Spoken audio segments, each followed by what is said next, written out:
Hi, Dr. Paul Haider here. You know, all the great masters that came, like Jesus, Buddha, Muhammad, Krishna, all the different ones, they had very simple lives. At the same time, they ate very simple food. And it was very profound that they did a lot of deep meditation. It's interesting that one of the heads at one of the think tanks at one of these jet propulsion laboratories, he was saying, actually asking a question. He said, what do time, space, and consciousness, including matter and energy, have in common? And all of a sudden somebody raised their hand in the back and they said, oneness. And the guy just shook his head, yeah. That when we meditate, as been shown in many, many studies, when people meditate, they can lower the crime rate in Washington, D.C. That's been done hundreds upon hundreds of times. And the more we meditate and the deeper we meditate,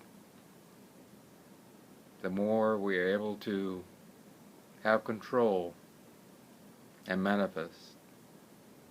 It's like Jesus, who was able to manifest the loaves and fishes and the water to wine, and the Sai Baba creating the fruits out of season, and many others. We too have that power.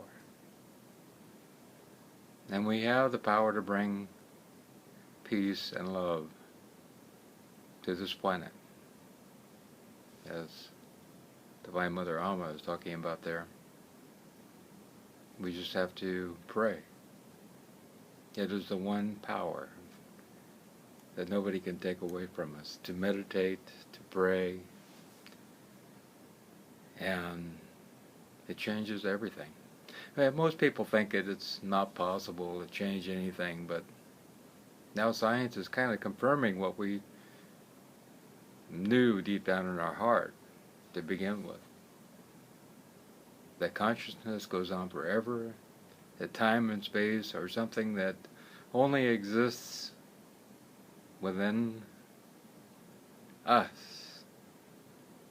That all those avatars are out there, their consciousness are out there, and we can tap into that consciousness. And every single avatar, every single spiritual leader who ever came has talked about the fact the more we meditate, the more wisdom we gather. And we have great challenges ahead. But all it would take is to have 10, 15% of the people to meditate on love. Then everything would be different. To pray about love, to meditate on love. Because time, space, and consciousness and energy and matter are all connected. It all goes out there and it changes everything. Of course, I am part of that consciousness. You are part of that consciousness. The other person is part of that consciousness. So the more consciousness we have connected consciousness, the more power we have. And it's time for us to gather as the Great One. The great consciousness within consciousness. The power within power. The love within love. And change everything. But we do have the power. It's time to stand up and accept our power and no longer feel weak.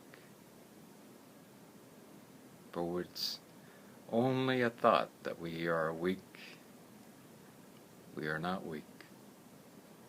We have the challenge in front of us.